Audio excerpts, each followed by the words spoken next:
Para sa mga nagbabagang balita nitong nakaraang linggo, narito ang inyong likod, si Patrick Sabat, nag-uulat para sa C3 TV Weekly News Update. Sa ulo ng mga balita, Team Unity ng Administrasyong Arroyo mainit na sinalubong ng mga Tarlaqueño. Army Northern Luzon Commander General Bonifacio Ramos naghamon. Dating White House chef at kasalukuyang house manager ng pamilyang Bush, isang Tarlaqueño. At para sa isa pang kwento ng tagumpay, negosyanteng taga-Concepcion, umundad dahil sa bato. Para sa detalye ng mga ulat na ito, samahan niyo ang inyong lingkod dito sa C3 TV Weekly News Update.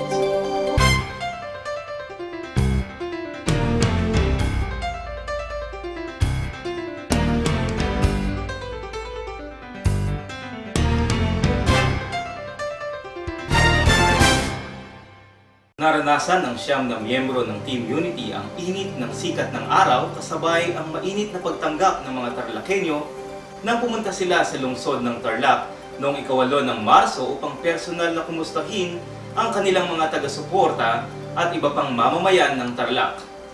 Kabilang sa mga dumating sina Senador Joker Arroyo, Senador Ralph Recto, Secretary Mike Defensor, Representative Miguel Subiri, former Senators Vicente Tito Soto at Tessie Aquino Oreta, Sultan Kiram, Representative Prospero Pichay at Ilocos Governor Chavit Singson. Kaakibat nito, isang press conference ang inilunsad para sa mga miyembro ng Team Unity sa Lahamari Cartel sa Tarlac City sa pakikipagtulungan ng pamunuan ng City Government of Tarlac na pinamumunuan ni Mayor Genaro Aro Mendoza. Hindi nakataka sa mga miyembro ng senatorial ticket ng Team Unity sa mga tanong ng lokal at national media na dumalo sa nasabing press conference. Hindi maikakaila na ang Team Unity ay binubuo ng mga miyembrong nagmula sa oposisyon at administrasyon. Isang tanong tungkol sa isang campaign jingle na tumutuligsa sa mga kandidatong lumilipat ng ibang partido ang direktang ipinukol kina Tito Soto at Aquino. Sagot naman ni Aquino, mabuti nang tawaging aso dahil ang aso ay man's best friend. Loyal din ang aso, aniya, kaya magiging loyal siya sa mga taong boboto sa kanya. Ayon naman kay Soto, hindi raw sila balimbing o bumalimbing. Sa katunayan, aniya, sila pa raw ang init sa puwera. Ipinalit daw sa kanila ay ang mga taong hindi nagsaing pero sila ang kumakain. Sa talakayan, hindi na iwasang maungkat ang dating pagsalungat ni Pichay kina Soto at Aquino sa Team Unity. Isa ito sa mga bagay na malugod namang sinagot ni Pichay para sa mga taong nasa presscon na iyon.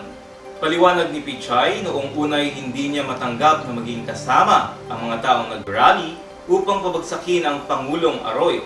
Subalit nang ipaliwanag ng Pangulo ang sitwasyon, ay tumahimik na siya. Dagdag pa niya, mukhang sinsero naman ang dalawa na tumulong sa Pangulong Gloria. Napuna din ang pagkakaisa ng partido kung sakaling hilingin ng dating Pangulong Estrada ang pagbalik ng dating mga kaalyado. Ayon kina Soto at Aquino, mananatili pa din daw ang kanilang pagkakaibigan, pero sa mga usaping politikal ay ibang usapan na daw yon. Kaakibat nito, isang pahayag mula kay Secretary Defensor ang sumalamin sa sinasabing pagkakaisa ng Team Unity.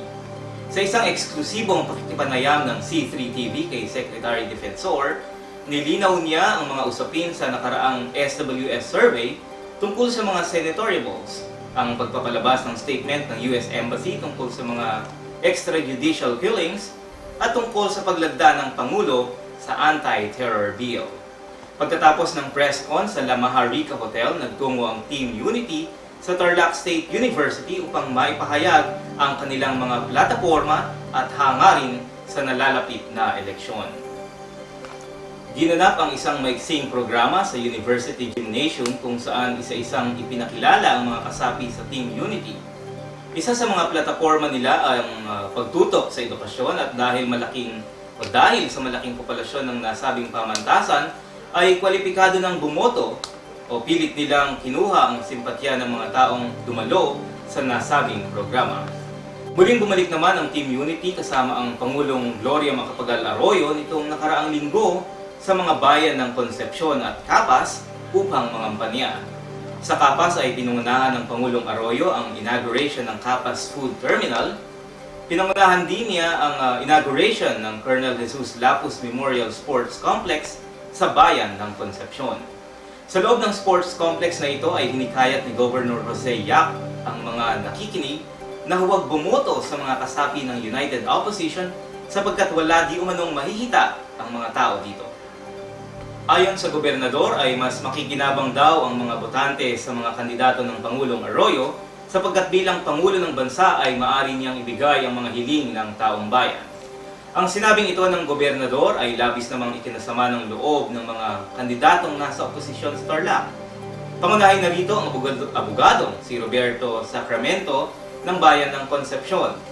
Ayon kay Sacramento, na kabilang sa Class 1971 ng Philippine Military Academy, na siya rin humahabol na congressman sa ikatlong distrito ng Tarlac sa ilalim ng United Opposition. Ayon sa kanya, unfair daw ang mga taga-oposisyon o sa mga taga-oposisyon ang tinura ng ama ng lalawigan na si Governor Yap. Narito ang paliwanag ni Bob Sacramento sa isang eksklusibong pakikipanayam sa C3 TV. It's unfair. It's unfair, di ba? Kasi it's just a sweeping statement as far as the government is concerned. Meaning, he is just echoing yung stance ng unity na walang programa yung opposition. But then, come to think of it, ang programa ng opposition is transparency, fight graft, resolve cases, resolve issues that are left untouched.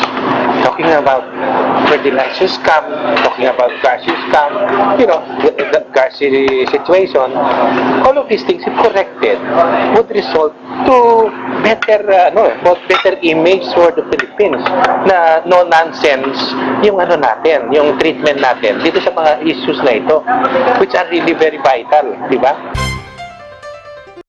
Inyo na namang natunghayan ang isa pang C3 TV Weekly News Update at sa inyo ng Concepcion Pay TV Network. Napapanood sa Channel 3. Sa ngalan po ng lahat ng bumubuo ng C3 TV News and Public Affairs at sa ngalan ni Mr. Bong Luis, ito si Patrick Sabat. Hanggang sa muli.